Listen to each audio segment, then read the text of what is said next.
son épouse, le pasteur Laurine Lévy. Alors, c'est je les aime beaucoup, je les salue, madame. Ok, les amis.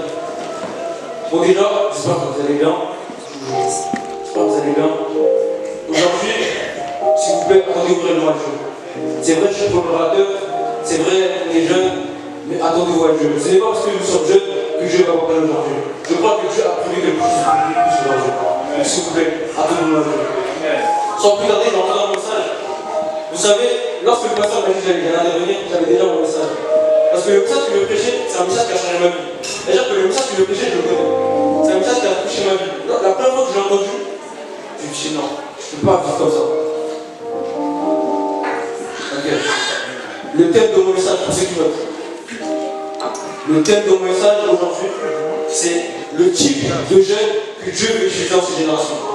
Je répète. Le thème de mon message aujourd'hui, c'est le type de jeunes que Dieu désire, Dieu souhaite utiliser dans cette génération. Parce que vous savez les amis, il y a une fausse pensée en ce moment qui dit que pour être utilisé par Dieu, il faut être usagé. Pour être utilisé par Dieu, ce sera après. Parce que moi-même, je me disais ça avant. Je me disais que non, je ne peux pas être utilisé par Dieu, ou même je ne peux pas être en Christ parce que j'attends ça après, quand je suis plus grand. Les amis, j'aimerais vous dire que Dieu veut ta jeunesse. J'aimerais dire à quelqu'un que Dieu veut ta jeunesse. Que ta jeunesse intéresse Dieu. En fait, la jeunesse, c'est comme le prince spirituel. Et j'aimerais dire à quelqu'un que Dieu veut ta jeunesse. Peut-être que tu es ici, je te dis que moi je serai en Christ quand je serai plus grand. Les amis, j'aimerais vous dire que le moment d'être en Christ, c'est maintenant. C'est maintenant. J'aimerais aussi dire quelque chose. J'aimerais aussi dire que Dieu ne veut pas de la jeunesse sur base de ton passé. C'est-à-dire que ton passé ne te met pas des barrières. Ce n'est pas parce que tu as un sale passé que tu ne peux pas être utilisé par Dieu. J'aimerais dire aussi ceci. J'aimerais dire ceci que plus ton passé est sombre, plus ton passé est sale, plus tu adresses Dieu. C'est vrai. C'est vrai, c'est vrai. Plus ton passé est sale, plus tu as fait de mauvaises choses dans la vie, plus tu adresses Dieu.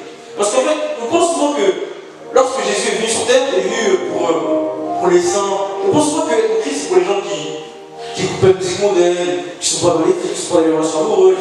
On pense souvent ça. Mais j'aimerais vous dire que Jésus est venu pour tous les pécheurs.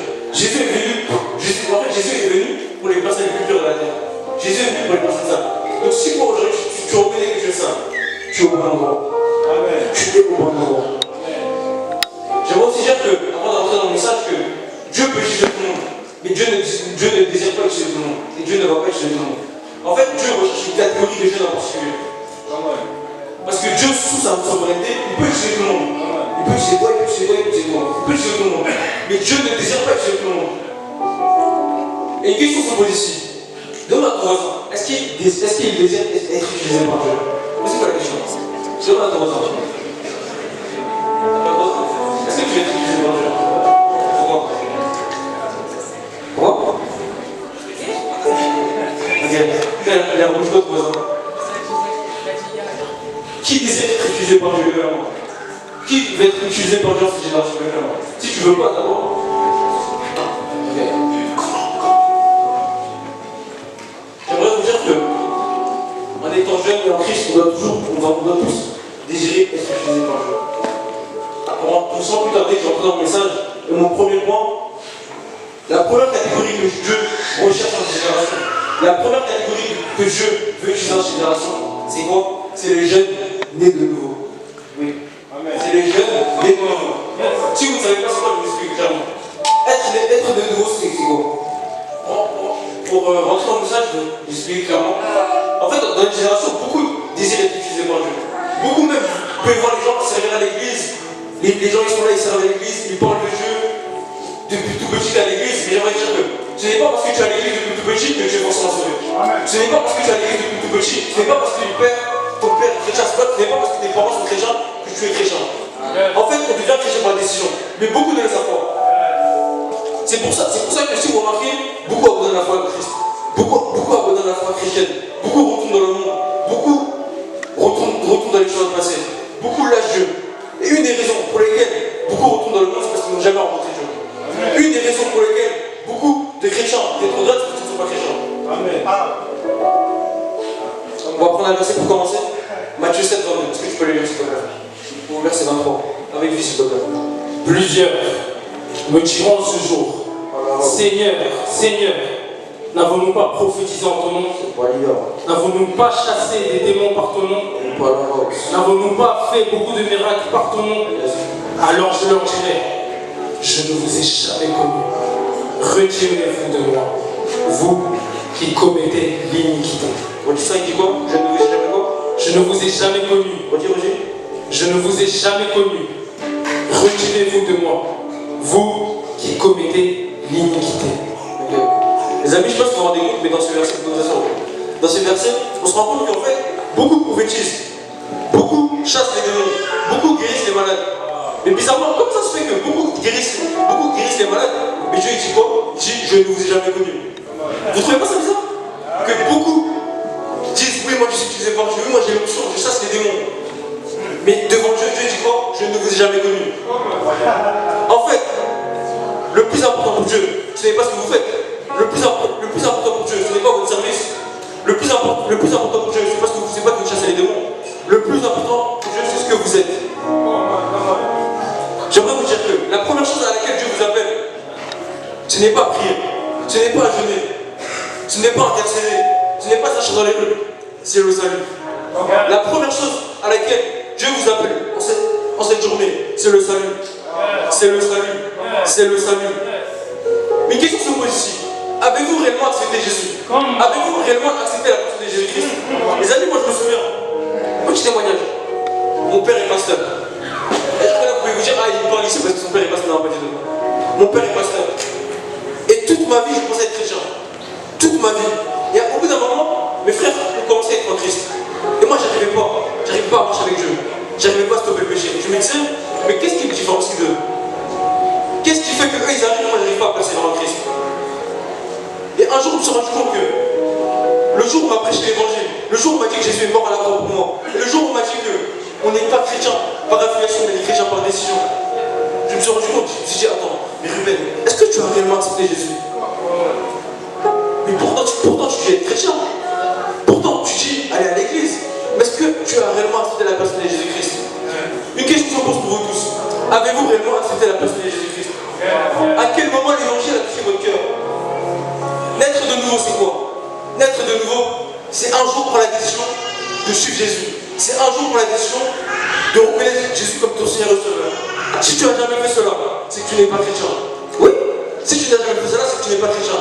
Si tu n'as jamais reconnu Jésus comme ton Seigneur et Sauveur consciemment, si un jour l'évangile n'a jamais touché ton cœur, si un jour tu ne t'es pas posé, si tu ne te souviens pas d'un moment qui a touché ta vie, où tu t'es dit oui, j'ai décidé de suivre Jésus, c'est que tu n'es pas chrétien. Mais j'aimerais te dire que si tu fais partie de cette catégorie, tu es au bon endroit. Tu es au bon endroit. Parce que je sens dans mon esprit qu'ici, il y aura beaucoup de prières de salut. Parce que beaucoup, même ceux qui servent, beaucoup, vous pensez avoir une relation avec Dieu. Beaucoup, vous pensez marcher avec Dieu.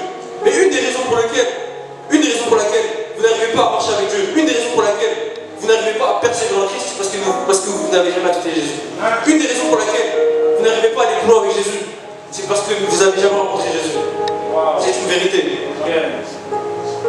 Si tu ne sais pas le moment ou un instant précis où tu as rencontré Jésus, c'est qu'il y a un problème. Moi je me souviens, j'ai rencontré Jésus consciemment en 2023 et ma vie a changé en 2024. Si tu as jamais pris la décision d'accepter Jésus, tu peux le faire aujourd'hui. Posez-nous la question un peu. Pose la question à ton voisin. Quand est-ce qu'il a accepté Jésus? Il faut répondre, hein. Il ne faut pas mentir dans la fin déjà. Si tu as jamais accepté Jésus, le dis pas, tu peux le dire, c'est pas grave, c'est pas un souci. Posez la question.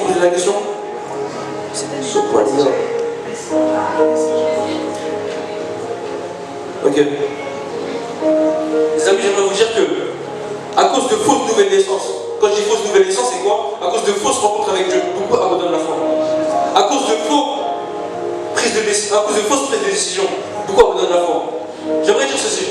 Certains ici, vous luttez avec le péché. Certains ici, vous luttez avec la masturbation. Certains ici, vous luttez avec la discordène. Et vous n'arrivez pas à vous en sortir. Non parce que c'est trop dur.